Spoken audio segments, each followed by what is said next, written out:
অনেক দিন ধরে ভাবছিলাম শুরুই করে দিলাম।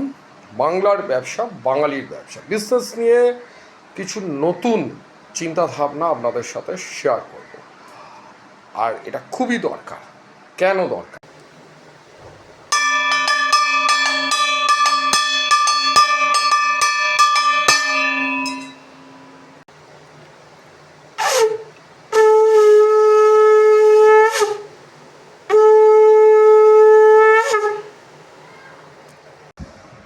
এভাবেই ৩৬৫ দিন আমি মায়ের পুজো করি, ঠিক আছে। এবং ওই বললাম যে কেন করবেন, কী জন্য করবেন, প্রত্যেক মানুষেরই একটা অনুপ্রেরণা থাকে। সরি, আমার ক্ষেত্রে অনুপ্রেরণা হলেন আমার মা। ছোটোবেলা থেকে যে ফার্স্ট জিনিস হচ্ছে একটা ব্যবসা করার জন্য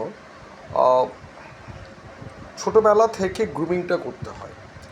আর বিশেষ করে আমরা যারা বাঙালি আর কি, বাংলা ভাষায় কথা বলি, সোকল যাদের চ্যাটার্জি, ব্যানার্জি, ঘোষ, সরকার, আমরা যারা, তাদের ছোটোবেলা থেকেই এটা শিখিয়ে দেওয়া হয় যে কোনো ক্রমে একটা চাকরি পেলেই হবে, এবং সেটা সরকারি চাকরি। এখনও দেখবেন আনন্দবাজার বলুন, বিভিন্ন প্রিন্টেড মিডিয়াতে, ঠিক আছে, ম্যাট্রিমনিতে পাত্র বা পাত্রী খুঁজলে, বিশেষ করে পাত্র খুঁজলে সবচেয়ে বেশি কিন্তু দরটা ওঠে যাদের, সেটা হচ্ছে হাই পে যারা সরকারি কর্মচারী। তার কারণ হচ্ছে মর্যায় আমাদের কিন্তু এই জায়গাটা ঢুকে গেছে যে একটা সরকারি চাকরি পেলেই কিন্তু আপনার লাইফটা সেটেল হবে। আর যদি সরকারি চাকরি না পান, তাহলে লাইফটা অতটা সেটেল নয়। আমার নিজের অভিজ্ঞতার কথা বলছি।